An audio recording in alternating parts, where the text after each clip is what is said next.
Hey guys, today I'm going to share some information about the QSC RMX2450. The old one, not the new one, unfortunately. The RMX series from QSC is a line of professional power amplifiers specifically aimed at portable live sound applications. However, the series, and especially its best-selling model, the 2450, certainly need no introduction.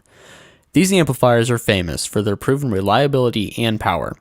Although oddly enough, there aren't too many people covering these products, and hence why I'm making this video.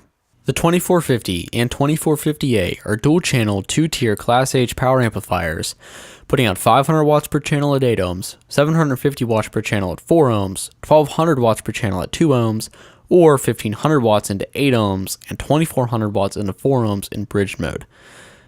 The front panel has a power switch, power LED, and 2 gain controls and metering for each channel. On the back, there are barrier strip style input connectors to accompany the XLR and quarter-inch inputs for each channel. In between the 2 quarter-inch connectors, there are dip switches to configure the amplifier. You also have a cooling fan, Neutrik speak-on connectors, and banana plugs for each channel's output. You also can connect bare wire too if you so choose. And lastly, a power input. QSC has also put some configuration templates for the dip switches under the power connectors so you know what settings to use for various configurations. And yes, you have dip switches here because the RMX series is still pretty basic and you're not going to get any fancy DSP or network function with these. If that happens to be important to you, there are other amps that offer that. I got this amplifier a few months back, and since then I've had enough time to use it to provide you with some of my comments. In summary, it's a great amp. I use it to power my QSC E18SW 18-inch subwoofer, running it down to 4 ohms in bridge mode. And yes, before some of you freak out, I know that's running each channel at 2 ohms, but it handles it beautifully. For all the events I did with it so far, I had no problems whatsoever, and it barely even gets warm, even when I push it a good bit. But let me tell you one thing, when you run these amplifiers, make sure you have sufficient power delivery for them because this thing eats up electricity. For a few events, I definitely had the lights flashing with just one of these. Some people complain about the fan noise, although I don't really think it's a problem. It's a subtle, non-offensive hum.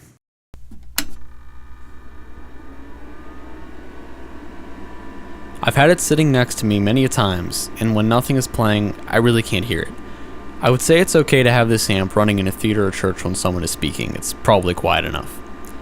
But it does pull the air in from the back and pushes it out the front. This way the back of an amp rack stays cool, but if you're sitting in front of it, you may get a bit toasty if you have a few of these running. Mine I got used off eBay and only encountered one problem.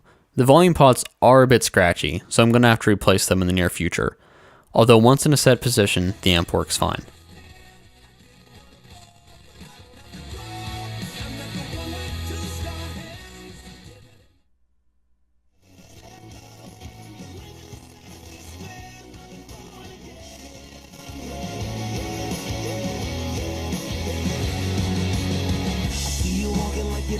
If you're looking at buying an RMX amp used, you may want to look out for this, as it's a relatively common problem.